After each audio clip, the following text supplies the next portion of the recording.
Hey, it's Nobody Told Me with Mike and Blaine, and this is episode number 67. I am Mike Mylan, also known as Cashflow Mike, and that's my partner, Blaine Birch, the CEO of Dry Run, the cash flow forecasting software you need to have. Blaine, what's up, man?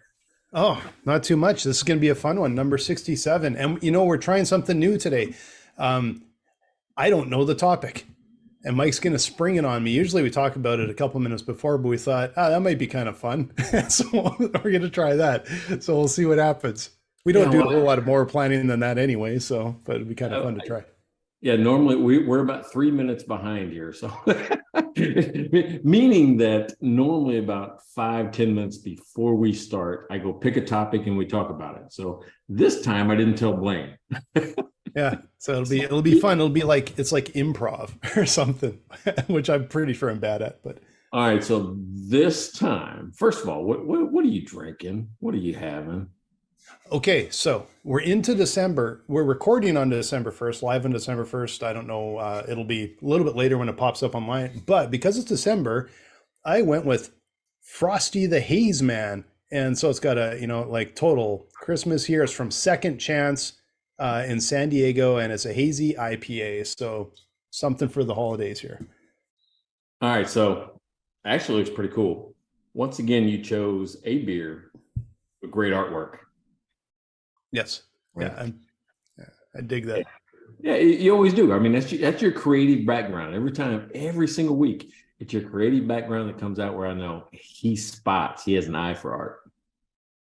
Yeah, and also for actually, this is a pretty fun, it's kind of a creepy snowman that's got this kind of, which I think is kind of fun too. It's not like a fun little snowman. It's like, yeah, this guy's cracking a beer. If you guys can't see it, think about, have you guys ever seen like what is it, like a, not Instagram, a Snapchat filter where the big teeth, you open your mouth and big teeth are in it? You ever put that on a dog where it's like a dog smiling, but he's got teeth that are like 3 times the size they should be? I mean, think about The Mask, right? The movie The Mask, and Carrie, those type of teeth on this snowman. On the snowman. Yeah, drinking a beer. So it's pretty awesome. All right, so I'm feeling patriotic, right? Feeling patriotic. So I'm going with Preamble, right? It is a patriotic beer, and I'm like going, I've never seen it before. It's out of Florida, matter of fact, and it's a collaboration between Three Daughters Brewing Company and Armed Forces Brewing Company. So it's kind of a collaboration. What drew me to it was this line right here. It says, "The official beer of freedom." Nice. That's awesome. Hell yeah, I like freedom. I mean, let me drink some Preambles.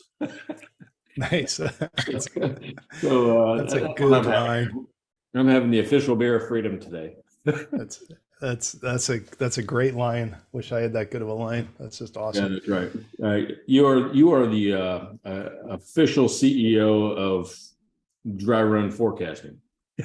Yeah, there we go. But we got something catchier than that. But the one I ran across was our very first tagline, which I kind of still dig it. When we might use it every once in a while here, was a better way to run the numbers. That was kind of fun. Yeah, it grows on you. I think it'll grow on you. Yeah. It's not super catchy. Okay, you're not blown away by it, so you can help me come up with something that's a lot catchier than that. Well, now I got a mission, right? I come up with something new. And if you're listening and you think you have a better tagline for a cash flow forecasting tool, just tell us, right? Put it in the comments. Let us know. We can use it. Just let us know. So, all right. So what you don't know is I haven't told Blaine the topic yet. Yes, not at all. I have no idea what it is. So. He's coming in super cold, not just super cold. I'm talking about ice cold. Usually I give him about 3 to 4 minutes advance so he can kind of think about what he might want to say. This time he has no idea. And that's because, well, I was late too. So and I didn't have time to tell him before we started. That's kind of why. So here it is. It's a quote by Sheryl Sandberg, all right, who was the former, I think she's still, I can't remember if she's already resigned or planning to resign, the COO, the Chief Operating Officer of Meta Platforms, formerly Facebook. Okay. And I picked it because I'm like going, in today's world and stuff like that, maybe it's almost like it feels like it's prophetic. Now, the quote is this: what would you do if you weren't afraid?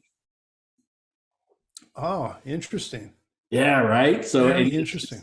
she said it a while back, but it's, coming to light now with just where things have went in tech, where things go in the world, decisions that you make. What would you do if you weren't afraid? And you can take that in a number of different directions, personally or professionally or otherwise. So Yeah. what's your first? What you just heard it? So what do you think? I mean, what's your gut Oh take? man, that's a better tagline than the brutal one I just spewed out, which is probably why we haven't used it in years. But it's funny because I'm gonna bring it back to dry run a little bit, because one of the things we were talking about is when you know what's happening with your finances, when you know what's happening with your cash flow, like I'm going to relate it to you're no longer afraid, right? Because what happens is we were talking about it internally about how businesses and some of our customers we talked to, one of them mentioned, they said that the most important part for them was that they could avoid bad customers. And so when we started to unpack it, we went, well, why are they avoiding bad customers? They're taking on bad customers only for the money. There's no other reason to take on a bad customer. It's only for the money, because you're afraid you're going to run out of cash. And when you know where you're headed, you know you have cash, you know you're liquid, no longer afraid, now you can wait. Now you can go find those really good clients that help you move up and get better and better clients and move and grow your business. So that's just, that's what popped into my mind right away. I'm like, that's exactly what he said. And this is a really interesting line for what we've been talking about recently. Yeah. So I don't know how many times we've talked about that, is about, taking on the wrong customers, or how do you shed them? There's a whole, segment on things that I teach about client migration. And for a while there, I likened it to banks, because not every banking customer is a good, profitable customer. I mean, Yeah. matter of fact, they have little taglines themselves. One bank has 5 to stay alive. And what they're talking about is like, they need a small business owner to have 5 banking products to be profitable. They need another one is 8 is great, which means they want you to use 8 products, in order to have a great relationship. So not every banking relationship is profitable. They spend more time and money dealing with you than they make, right? That's why they give away the freight checking, but it's because they need the other products to make them money. Yeah. It makes sense. So Yeah. the strategy becomes like an up or out, which means moving you up the value chain and giving you more incentive to, take on more products, or let you go, which means almost ignore you, which means, wow, you're going to go to another bank? Yeah, I'm okay. Right. Yeah, let somebody else deal with your banking. Yeah. It's so important for businesses. Like, I know we've gone through that. We've even at Dryman, you're always looking for, well, who's the ideal client? Who are the ones that work like just like it's slick. It just works so well. They're so successful. They're so easy. Like, and then we have others that struggling. You're like, well, man, we can't do it for you. Like, you got to run your own business, right? And we're trying to help. But the sort of the clients that we struggled the most with, I have to go back to my creative agency days. That's where we had to be very like conscious of not taking on bad clients, because they always work. They move into like they lead to other bad clients. They you'll never be profitable off of it. It's almost nothing goes well with bad clients. And but that is the thing, is nobody, especially in the service business, takes on a bad client if it wasn't just about the money. That's why. And it's amazing what, and so flipping it the other way around, it's amazing what you can do when you're not scared, when you're not worried about running out of money, when you're not worried about letting people down, when you're not worried about, like, there's 1,000 different things you can be scared of. And man, look at how much it frees you up. Well, and if you think about, I mean, It reminds me now, and when I read President Clinton's book, there was a statement in there, and I never heard him say this, but apparently it was a quote he made in some speech at some point in time. It was the 1900s, so I don't remember back that far. But he says you are just as much judged for the opportunities you take as the ones you didn't. Yeah. So when I heard this, I immediately thought about that quote, meaning that what would I do if I wasn't afraid?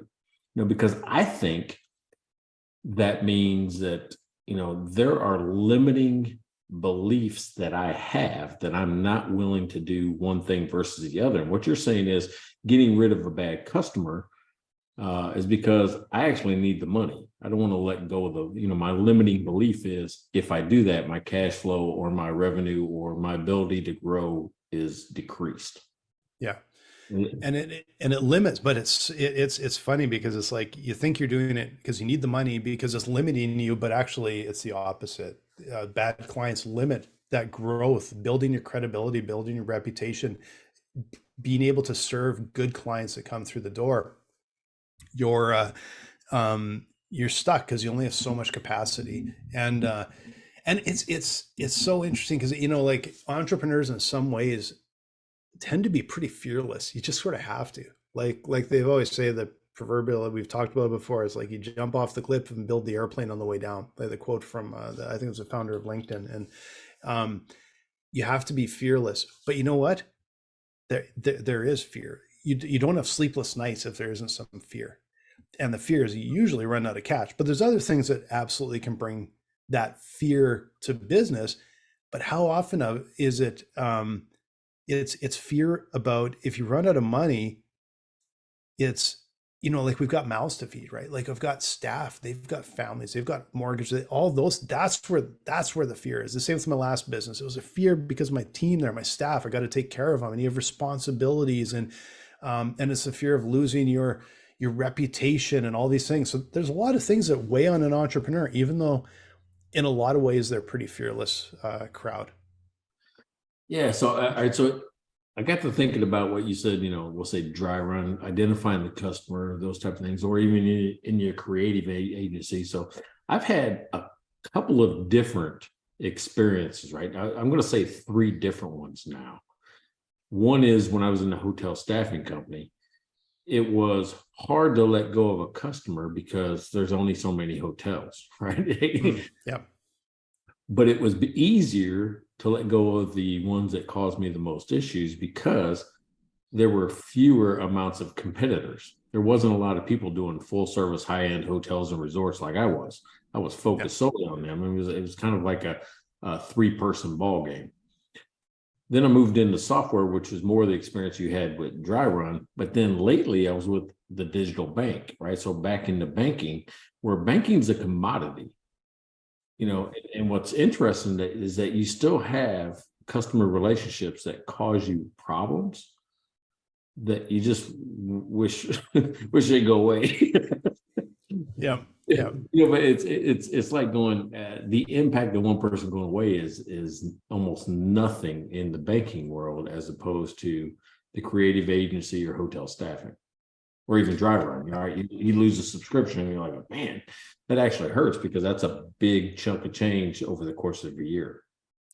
Yeah, it is, but it's also dry run is still a little bit more of a volume play than like even though our prices have come up and they're a little bit more substantial now, but it's still more of a volume play than in my agency days, and especially because again, as we started to move up and we started to say, okay, these customers aren't a good fit for us, we're not going to be able to grow and move forward. Our minimum charges kept going up and up and up, but that helped us. It's just one of those benchmarks to go, okay, here's, you can always make exceptions, it's your own rule, but here's where we want to start looking. Here's where we want to start dealing with clients. But back in 2008, 2009, and again, this is sort of what led to dry run, was the experience of the recession closed all of these budgets. And we, 70% of our clientele were government agencies. And when they slammed those budgets shut, they were shut for years. but those are big budgets. So when you're losing clients that are, 6 figures a year, a 7-figure client like that, that's a big deal. That's a really big deal, right? Like that's hard to change, because now it's like, we don't just go and buy like another client. Well, no, we got to replace a lot of money. How do we do that? So yeah, like there's that brings a whole pile of fear with it when you got to replace, some serious cash. And I think that's what a lot of businesses are going to be facing over the next year, 2, 3 years, as they keep saying recession, recession. I'm like, oh man, I've been there. When budgets start slamming shut, it's hard. They start opening up before the recession's over because they got to do stuff. But boy, they all get cold feet. They get scared. And because that fear just ripples all the way down the chain. Well, and it goes back to, okay, what would I do if I wasn't afraid? I'd probably still be in hotel staffing. I got afraid after, remember, I think I've told this before, where I got a few no match letters, right? Because I'd gotten so big. I was from Arizona all the way over through like Tennessee. Yeah, I'd gotten so big that I'm like going, I'm starting to make indirect hiring decisions, and I'm getting a no match letter on Social Security's, which means this person might be not eligible for work. Yeah, I don't want to be the face of that. Right? Yeah, it was a legitimate fear of mine. It says I'm not big enough. I'm at this point where I'm not big enough to figure out how to always be right. Right. Yep. And what we did was just over document, and we did everything that, the IRS told us to do. But man, it was such a scary thing when you get these letters from the IRS. And I got like 5 or 6 of them in a row of people that we'd hired down towards Arizona that came in with, where their name and their Social Security number didn't match. Yeah. And when it happens, you don't want to be the person on CNN or Fox News, like going, this person hires, undocumented workers, and he's not paying taxes. Definitely. And that's what another thing that scares me. What happened to the money that I deducted from their check and turned in? Oh yeah, they're not sending that back to you. They're willing to keep that, right? Yeah, if this person doesn't exist, what happened to the money I gave the government? Nobody ever talks about that side. Is the company that's doing it right, not realizing that they've been duped with paperwork? What happens to the money? Yeah, that you give to the government for the withholding and the matching taxes? That's interesting. Yeah, they're not giving it back. Yeah. Right. So think about it. Yeah. I mean, how do you stop illegal, an illegal workforce when the government's still collecting money on everybody that's illegal? There's no payout on the other side. Yeah. They can't collect. Yeah, that's a bit of a mess. I want to flip this around though. All right. Because the implication of the whole quote really is what would you do if you weren't scared? And the idea is that, man, I would build an empire and I would be so successful and all this great stuff would happen. But think about all the times in business that a healthy dose of fear has saved your ass and has made you make better decisions. Because this idea that it's like, well, if you're fearless, yeah, you know what? If you're fearless, what you do is we've done it before, is like, oh, that's going to work for sure. And you spend a whole pile of money, and you could drive yourself into the ground because you're fearless.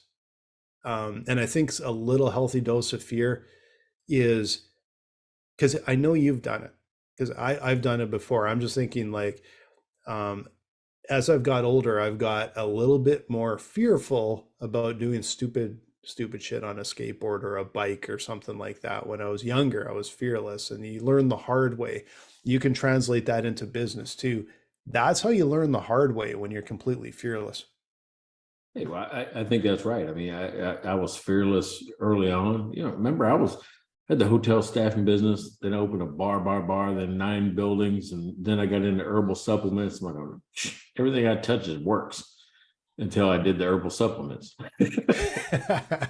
This is, we're just going to take a little bit back from you. Yeah. And so I took those big losses. I'm like, Yeah, I better know some more about this. I can't just walk in and, Yeah. the same in peanut butter, the same application across everything I touch. 'Cause it just doesn't work that way. The No. other thing, the other thing is, with partnerships, I'm a lot more leery and a lot more vocal when it comes to working with other people, just because I'm like, well, I want everything up front. I'll say I'll call your bluff, but it's not bluff is in line. It's bottom line up front. What happens if? What happens if we get divorced? Right. What do we do? Yeah. Yeah. It's um that's the big thing, is like learning things the hard way. Because you can't tell me Facebook hasn't got a little bit of fear. Like there's got to be a little bit of fear with them, right? Where they're like, because they've stumbled a few times now, and even at that size and at that level, it's like, man, it's just there's more zeros to lose, right? Well, think about it. And not just Facebook, any social media platform, they have put themselves, probably unknowingly at first, into the path of freedom. Like going, oh my God, and now I'm encroaching on somebody else's ability to say or do or whatever as they want. And they say, well, but it's my platform. I don't have to let people do that. Mm-hmm. But somehow it's escaped the platform, and it's pervasive in the media, in the news, and and just public conversation. Yeah, there's got to be a lot of fear, because I wouldn't want to be the person behind the collapse of free speech. No, and like, man, whatever you do, like, because something comes up and it's like, okay, we have to make a decision, and whatever you do, you're gonna piss a whole pile of people off. Yeah. And it's like, okay, well, how do you make decisions? I guess, like, what would you do if you weren't scared, right? Well, I don't know. Maybe that's the thing, is maybe if they looked at it and said, what would you do if you weren't scared? Just be like, I would go with what I believe in, or this is what we're going to do because this is what I think is right, or I don't know. I'm just throwing stuff out here, but don't you think every disruptive idea pisses off a bunch of people? Oh yeah. Yeah. Right. Think about, taking taxes and just redoing it, right? That disrupts a $200 billion industry, millions of jobs. Yeah. Just by changing the way taxes are collected or calculated. Yeah. Yeah, nobody wants to do it because of that reason, right? It's a Yeah. disruptive idea, even though it would probably make more sense. And I'm gonna throw this out. I think it makes more sense to collect that. I got to remember, it's not a flat tax. I like the fair tax idea. In the way I understand it, and it's probably wrong, is that it's almost like a sales tax collected on everything you buy. Okay. Right? On everything you buy. And by doing that, you get away from the income tax, you get away from everything else. You just say everything you buy has a tax. Yeah. Right. Which means if I get my money illegally, I still have to use it to do something. Buy a toothbrush, that's taxed. Buy a gallon of milk, that's taxed. Buy a house, and the richer you are, the more tax you'll pay, because chances are you buy more stuff. You buy more stuff, and you buy more expensive stuff, so you pay more tax. I'm like going, that makes a whole lot of sense to me. Like going, okay, you want rich people to pay more tax? Let's just all pay the amount of tax that we're willing to spend. Yeah. Yeah. No, what do you think of that? That's a dumb idea. Well, I don't know if it's a dumb idea. Like there's a lot of you'd have to, like, we're going down a rabbit hole here, but on the surface, the big complaint with these bajillionaires is that they're literally, like, they don't seems like they don't pay any tax. Like, it's like just your average worker can sometimes pay more tax than some of these guys. Well, if you at least went, yeah, but you know what? When they buy these, well, they buy a big airplane, they buy a big boat, they're taxed on everything, and there's no wiggle room, and you can't get your I'm gonna write it off, and this is from someone that's running a business, but went, yeah, you know what? If everything was taxed and there was no write-offs, you kind of wonder, like, then it's just you buy more stuff, you pay more money. There's some simplicity to it that makes sense, um, but I don't know if it all sort of adds up. I you know. I would question whether or not it's true that rich people pay zero tax, or as much as maybe you and I do, because I've seen, when they publish them, I've seen some of these folks will pay $1 million, $2 million, $3 million plus in taxes. I mean, all the way up to, like, I think I saw one politician had like $35 million one year in tax that they paid to the government. I'm going, yeah, that might have been, 11% when I paid 18%, but it was still 35 million bucks. Yeah, and I'm just going by the common knowledge. I don't actually know what, like, I don't know. I haven't looked at any of the books. I don't really know. But it's also interesting. Like, if I think about, because I've talked about this before. I don't know if I think that the political, like, I don't like getting into sort of politics, but as a philosophy, um, I'm not sure politicians are overly effective right now, and especially political parties, because I don't think they can work together to get anything done. Now, what if, as a politician, you weren't scared? And what they're scared about is not getting elected. Right. What if you only got one run? Like, that's all you get. You get one. So you're not scared of not getting reelected. Do you actually just do what your constituents believe you should do? Like, do you kind of go, yeah, you know what? That might be against the other people in the party, but these people voted me in and they want me to do this. Or I'm going to work with someone across the floor, right? Yeah, I'm going to take it a different way. I don't think it's about the politician. That's probably a weird statement. I don't think it's the politician, because if you limit them, say you only get one run, it's 4 years in and out, and the full-time worker that spends 35 plus years to collect a retirement, he does the same job for, the State Department, for the Transportation Department, doesn't matter. If he doesn't like what you say, he's just going to kind of slow drag what you want, or he'll, they'll muck it up somehow where it doesn't get done in time, and then as soon as you leave, they'll scrap it. Yeah. So I think there has to be some type of balance. I agree with some term limits, but it's not all the politicians' fault. I think there's some full-time employees that also contribute to the problems of government. Yeah, I could completely see that. And of course, we're getting into stuff that it never has a simple answer. We act like it does. That is like, yeah, no, it just doesn't have any simple answers. What's really funny is we never talk about this stuff. No, and that's probably because I don't know anything about it. So that's why at least I know enough about business to be dangerous. This other stuff, I don't even know enough about that to make a useful comment. But that can be applied right to business, like on, even a manager that has great ideas and is trying to, implement some type of process change. If the workforce isn't behind it, they can actually create a problem where he'll get fired if they don't have to do it, right? And the new guy will come in with a new idea. Yeah.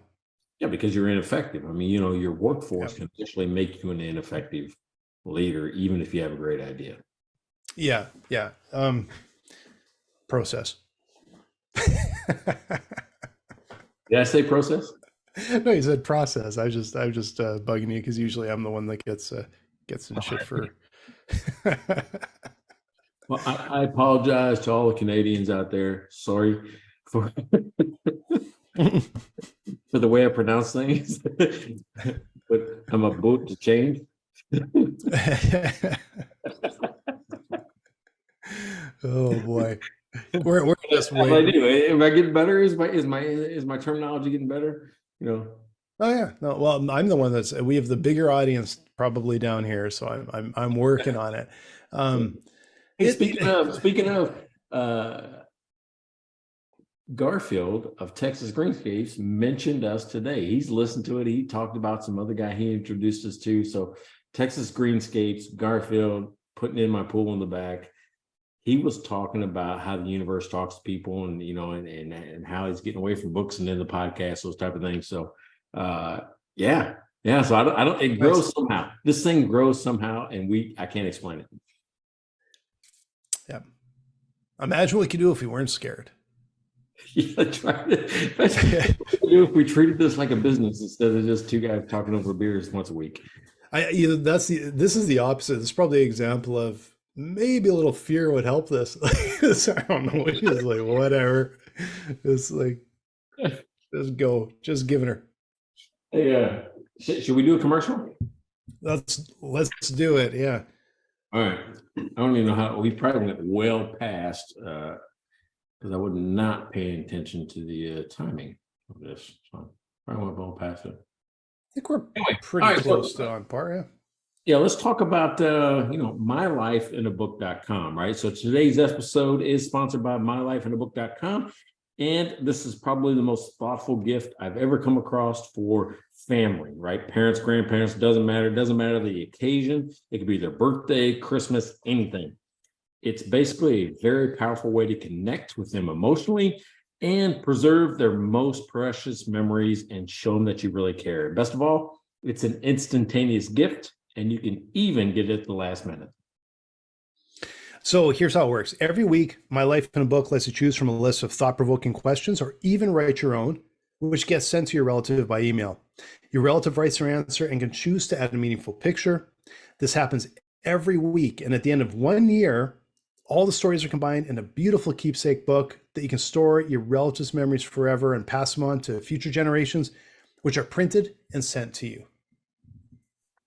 And guess what? You can request as many copies as you want and even get it in audio format. So with mylifeinabook.com, you can give those you love the most a personal gift that tells them they're meaningful to you and all future generations. To save $10 off your first purchase, go to mylifeinabook.com and use the discount code NOBODY at checkout. That's mylifeinabook.com. Use NOBODY as the discount code and get $10 off your first purchase. How's awesome. That? Yeah. Terrific. Yeah. It's a great idea. Great ideas coming in. And we're in December. We're coming up to the holiday season. Perfect gift, guys. Go check them out. There you go. So I'm actually still excited about the product. I am. So hopefully they're doing well. We're coming up on Christmas. And guess what? Christmas means that their campaign ends and we'll have an opening for an exclusive sponsor right after Christmas. So if you're a product or a company or a service out there that wants to sponsor this show, Garfield or just kidding. But if Garfield, Breger, any of you guys out there that listen to us on a regular basis, if you want to sponsor this show, contact me and we'll get something set up for you. And we're always looking for beer sponsors, but imagine if a brewery wanted to do both. Be the title sponsor and a beer, well, not title sponsor, but these big sponsor and the beer sponsor. That'd be pretty cool, because then we just talk beer for like this entire time. All right, so think back in your life where you were afraid to do something. What kept you there? What kept you from doing it?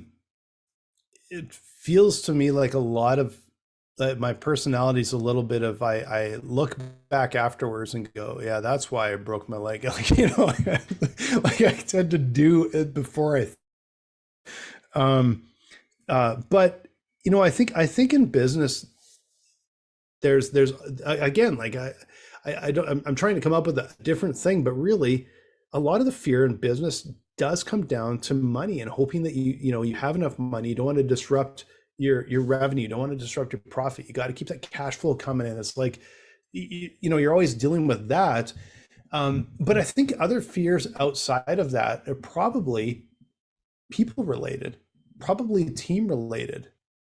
Like, what would be having a bigger impact a lot of times? Losing one of your key people or losing a customer? A lot of times it's easier to go find that other customer than finding a real key person on your team, right? Yeah, I think that's right. So for me, it was coming to grips with the fact that I was wrong about my ideal customer. I did not want to give up on the fact that I built a product for small business owners when in fact it worked better for accountants. I did not, and it was a weird thing because I didn't want to focus on accountants. I just didn't, right? I'm like going, I didn't want to rely on an accountant to be in the middle of a sales process. What I wanted was a product that actually spoke to the small business owner. I was building it for me, and I shouldn't have built it for me. I should have built it for the guy that was giving me advice.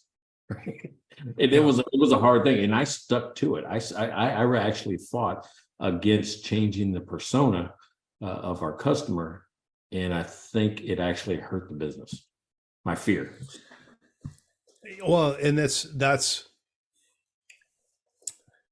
one of those things that can kind of that cuts both ways, because there's a fear of leaving a market when it may not be the right one, but there's also the fear of jumping, like it kind of cuts both ways, and it's scary to like shift markets, but sometimes it's scary to just kind of stick with the same. And if it's not working, right? Wait, here's what the exercise taught me on why people niche, right? As opposed to like, because remember, I wanted to sell, cash flow tool to small business owners. That's what we wanted to do. But you can't come up with a succinct enough message, and you can't dial in the same problems for every type of business from startup to $15 million in every industry. You can't dial in the message tight enough where people are curious to go, I want to know more. Yeah. And that was the problem. But with an accountant, you're trying to do these things with your business owners. We can solve that problem. The niche. If I just said, let's do construction companies, if I just said, let's do plumbing companies, you can craft a message for that plumber to get his attention. Yep, that's my problem. I need that tool. Yeah. It took me a while to figure that out. But that's the question, is that's just something that is really that brings a lot of fear to business owners, to entrepreneurs. Did fear stop you from literally doing exactly that? Going, we don't need to serve everybody. We're only going to serve construction companies. Right? Yeah. Because you're scared to go, oh no, I'm making my market so small and so niche. But it's funny because it's like the answer is right there. But fear is basically stopping you from going, who's our perfect customer? And let's go after him, right? And I'll tell you what, I learned that with one of my clients was, let's just say we're the best. And it was a marketing company, right? We're the best at providing marketing services for State Farm. That was the whole message. Even though they were good at marketing anywhere, they said, we're going to be the best at State Farm agents and their agencies. We're going to help them grow their business better than any other marketing agency out there. What happened was that Farmers Insurance Agency and MetLife and all these other ones started going, well, if you can do it for State Farm, you can do it for us. People were self-selecting based on his ability to dial in just one customer. Yeah. It was such an incredible thing to watch. Yeah. And it's something we've, like, because Dry Run, we have customers in like 70 some countries and all sorts of different verticals. But when we really dig under like really dig down, we find that there's some customers that are just similar, and they keep coming to us over and over again and super successful. And it takes some discipline and to be able to go and there is some fear of, well, do we really start to narrow in? But yes, you do, because that's where you're finding that success. And that exactly what you explained is get that success and then start gradually going out. Don't start super wide and go in. And it's fearful. Like entrepreneurs a lot of times are fearful to go that niche and that narrow to start, but they shouldn't be, because that's where success happens. It was funny is that's the exact problem I had. I was afraid to narrow my focus. Yeah. I'm afraid. I was afraid. Yeah. Yeah. And it's even with what you're doing now and I'm doing now, it's always a good reminder of have the confidence to go, this is where that success is. Let's repeat it. We don't have to go over there. We don't have to open up 1,000 different channels. They'll come. Just get those ones going that are going to work. You know, the other thing I was bad at early on that I think I'm better at now is documenting everything. The process. I tried this. This is the words. I mean, I will just have folders of different campaigns where I can go back and go, yeah, we had better results when we did X versus Y, right? I mean, it's one of those things where the documentation helps you build the playbook for scalability and repeatability in the future. It really does. It's the documentation of that process. Yeah. And I think it's, again, that comes back to the fear versus sort of the discipline, like the discipline and to be able to just focus and find what works and build on it, rather than the fear of we have to be everywhere and try everything at once to find a bunch of channels that work, right? Hey, that's why I started documenting, right? Because, again, you preach it. I think I preach it. There's a certain comfort and confidence that comes with some data-driven decisions. Yes. This works versus that. How do you know? Because here's what happened. Exactly. Yeah. And we can do a whole episode on data, of course. And generally one of the things is sample size, because that's the other thing is, it's like you're scared of doing something wrong. So you go, well, that's data. Let's grab that and run. And you're like, yeah, your sample size is too small. It's just a false positive or a false negative. Right? Courtney would try that stuff with me. Well, half the people in this house don't like macaroni and cheese. I'm like, oh, you only asked your daughter. Exactly.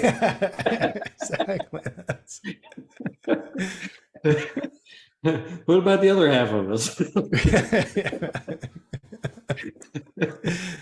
Oh, macaroni and cheese. Dude, I could get down a whole pan of that. You guys can't tell, but I'm a little hefty.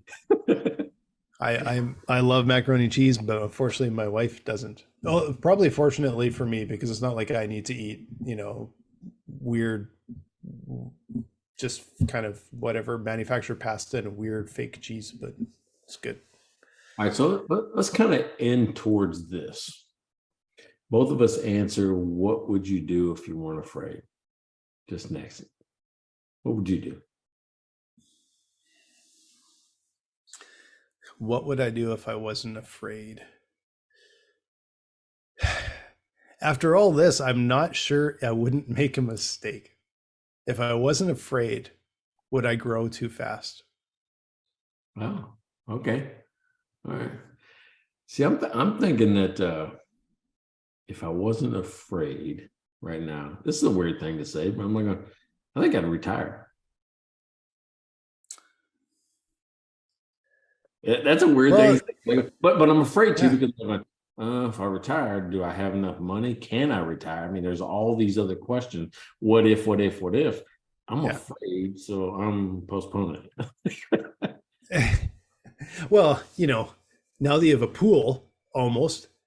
Then it's retiring might be one hell of an idea. But I also wonder, going right back, would that actually be a good idea? Like, it's like, I'm not afraid, I'm going to retire. And then, I don't know, how would you do as a retired guy? Do you think you'd be just like, you'd drawn right back in because you're like, I did a month of this, now I got to go do something. All right. So I tried not to retire, but when I sold the company in 2011, I took like almost 6 months, not off. I took 3 months really off. And I was playing golf, and then I'm like, oh, I should do something, because I got kind of bored after 3 months. But I was in my late 30s at the time. What happened? I mean, late 30s, early 40s. So I'm like, oh man, I'm just bored. I got I was hanging out with old guys. I'm like, old guys get tired and they go to bed early. That's what I was starting to do. I don't want to do that anymore. So that's how I got back, and that's how I got into software. Was it, you know, I need to go figure out what I'm gonna do next. Yeah. So I think I would be sucked back in. I mean, maybe not to the extent I have been the last 10 years, but I would be sucked back in to do something, you know, mentorship, guidance, coaching, consulting, maybe even, you know, be in a leadership position somewhere else. I think I'd be sucked back in because I'd want to be. Yeah, exactly. I don't think I don't think I would do well. Like I think I could maybe do the 4-day work week or something like that. That's, you know, so that people are talking about. I don't know if I'm cut out to do, like, I have to do something, right? Yeah. Or maybe there's this fear. What if maybe if I was like fearless, I'd be like, screw that. Maybe you and I would do this full time. Yeah, exactly. Just so we stream like 6 hours a day. We have our own channel. Who knows? Yeah, our own channel is like Mike and Blaine live. Why just drink beer and eat macaroni? Well, that sounds like TikTok. Well, that is a TikTok. You're right. All right. So again, I don't think I would be able to retire. I think that, but I'm afraid. A, I'm afraid to, but B, I'm afraid to because there's a limiting belief. And if you believe in sales, I mean, sales is persuasion. Sales is about shifting beliefs. I believe one thing, so it's probably a false belief. What there has to be is something to be able to help me shift my belief so it's not true anymore. Right. Yeah. And I don't have that in my life. Yeah, I don't think I'm there either. So. All right. So if you like this, let us know. I think there was a question about, you know, what should the tagline be for Dry Run? Because he went back to some old one. I was kind of, you know, turned off my just a little bit, but maybe it was okay. What was it again? What was the old one? I'm not going to even share it because you weren't excited by it. I'm not more excited by what would you do if you weren't afraid? Yeah, but your sample size is so small. It's me. One. Yeah. Right. You just talked about data. We need more people to have input on whether or not it's a good one. What a great format to be able to say, what do you think of this as our tagline? Yeah, exactly. But so what is it? Well, okay. No, no, you totally went flat. It was a better way to run the numbers. That was the tagline, but you just went totally flat. It's not terrible though. I'm not going for it's not terrible. It's not what I'm going for. That's not a goal in life. It's not terrible. Like, that's not a goal. All right. So if you want to help Blaine come up with a new tagline, comment, like, do something, let us know what you think it should be. But think about cash flow forecasting. Think about, you know, what does the future hold, right? You know, is it money in the palm of your hand? Is it, you know, cash flow done differently? Is it don't get hit by the bus? I don't know what it could be, but one of those. And check out our site, mikeandblaine.com. Go to mikeandblaine.com, check it out, and buy us a beer. If you want to be a sponsor the show. What else you got? You always got a few things you add in there. Make sure you subscribe. Subscribe when on YouTube. Follow us. Subscribe. I don't know what the different thing, but you know, if you're listening to us on the podcast platform, make sure you subscribe to us. We're on there every week, and we got some cool stuff every week. New quote, new beer, new BS. There you go. Hey, another good one in the books. This time we know what we're not afraid of.